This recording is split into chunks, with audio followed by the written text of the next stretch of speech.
Welcome back to 7th Circle Gaming. Today on the channel we're analyzing the early access game Galactic Civilisations 4. We begin in the usual manner around here with full disclosure. Everyone that's interested can pause the video or watch it a second time and read through all of this. For everyone else, just stand by and we'll move on to our first screenshot. In our first screenshot for today, we're going to talk about the overworld map for the game and then move on to the user interface. The overworld map, or the galactic map for Galactic Civilisations, is, as we might expect, impressively large. However, players are going to be restricted to a very small percentage of that at the start of the game. Once they unlock the appropriate technologies, they'll be able to explore more of the map. Now then, onto the user interface. The user interface is pretty standard for the 4X genre. It does restrict itself to primarily the top and bottom of the screen. At the top left-hand corner of our screen, we have the various economic and social indicators, and then at the top right-hand corner of our screen, we have the notifications bar as well as system menus. At the bottom left-hand corner of the screen is the context-sensitive menu, and then at the bottom center we have the additional map modes and dialog boxes for players to look at if they want the additional information.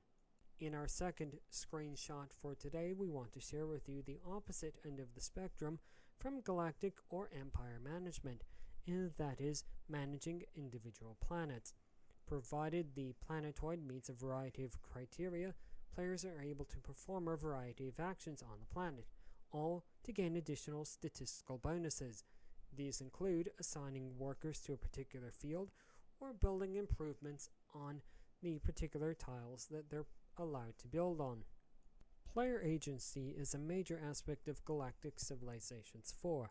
As such, the game offers multiple opportunities for players to customize their faction to their particular playstyle.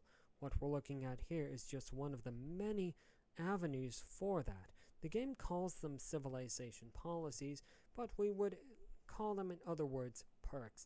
That is, statistical bonuses above and beyond what the player's civilization begins with. Players will be afforded the opportunity to customize their faction further through the use of cultural points.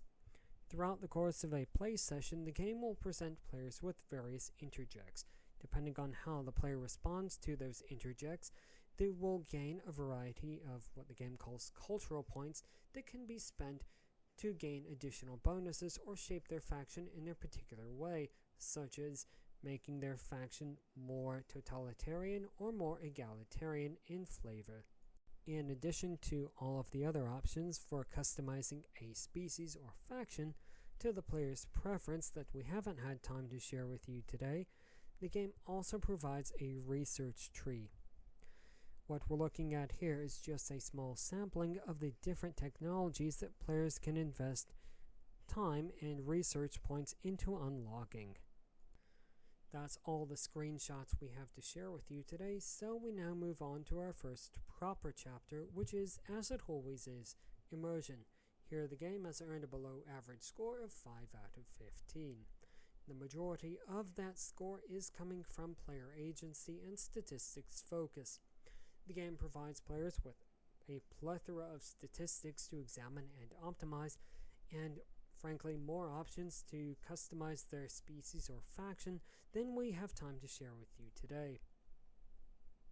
Moving on now to difficulty, where the game has earned a score of 5.5 out of 15.